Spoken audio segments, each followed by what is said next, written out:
Most people think insurance is boring. A bill, a payment, a piece of paper you hope you never use.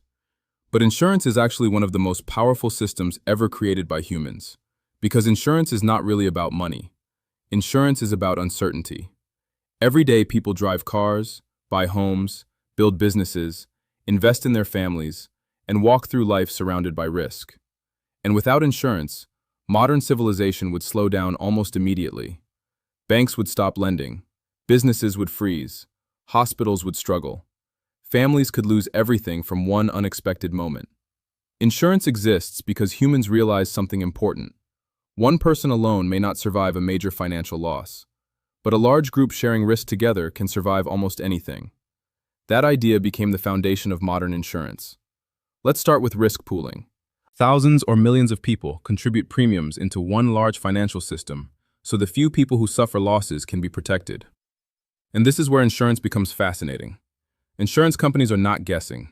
They are studying probability, patterns, behavior, geography, health, human decision-making. The larger the group of similar people they insure, the more accurately they can predict future losses. That principle is called the law of large numbers. But there are rules. The group must be large, the risks must be similar, and the risks must be independent. Because if every home insured exists in the same flood zone, one disaster could destroy everything simultaneously. Insurance companies survive by managing uncertainty mathematically, not emotionally. Now, to understand insurance, you must understand four words: risk, peril, hazard, loss. Risk means uncertainty of loss. Peril means the actual cause of loss.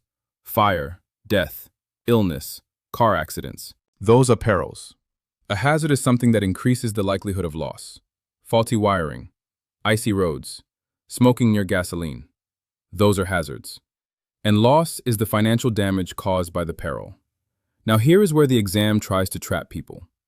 There are three major types of hazards: physical hazards, moral hazards, morale hazards. Physical hazards are tangible conditions: poor health, wet floors, faulty electrical systems, things you can physically observe. Moral hazards involve intentional dishonesty, insurance fraud, lying on an application, faking injuries. That is intentional wrongdoing. Morale hazards are different. Morale hazards come from carelessness. The person is not trying to commit fraud. They simply stop caring because insurance exists. Maybe they stop maintaining their property. Maybe they drive recklessly. Maybe they ignore safety precautions. Moral equals intentional. Morale equals careless. Remember that because the exam absolutely loves this distinction. Now we move to one of the biggest concepts in insurance: pure risk versus speculative risk.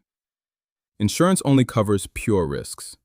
Pure risk means there is only the possibility of loss, no financial upside. Examples include illness, disability, death, injury. There is no opportunity for gain. Now compare that to speculative risk. Speculative risk involves the possibility of both gain and loss. Investing, gambling, starting a business. You could win or lose. Because speculative risk contains the possibility of profit, it is generally not insurable. That distinction is extremely important. Insurance exists to stabilize society, not to protect speculation. Now let's discuss what makes a risk insurable. Not every risk can qualify for insurance coverage. For a risk to be insurable, several conditions must exist. First, the loss must happen by chance.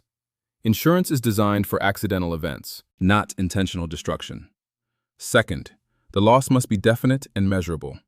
The insurer must be able to determine what happened, when it happened, where it happened, and how much financial damage occurred. Third, the loss must be predictable. Insurance companies need enough data to estimate future losses accurately. That connects directly back to the law of large numbers. Fourth, the loss cannot be catastrophic from the insurer's perspective. If one single event destroys every insured asset at once, the insurer itself could collapse. And finally, the premium must be economically feasible. The cost of insurance must make financial sense relative to the potential loss. Now we arrive at another critical principle: indemnity. The principle of indemnity says insurance should restore someone to approximately the same financial condition they were in before the loss, not improve them financially. Insurance is not designed to create profit, because if people profit from destruction, the system becomes dangerous. Now, there is one major exception: life insurance.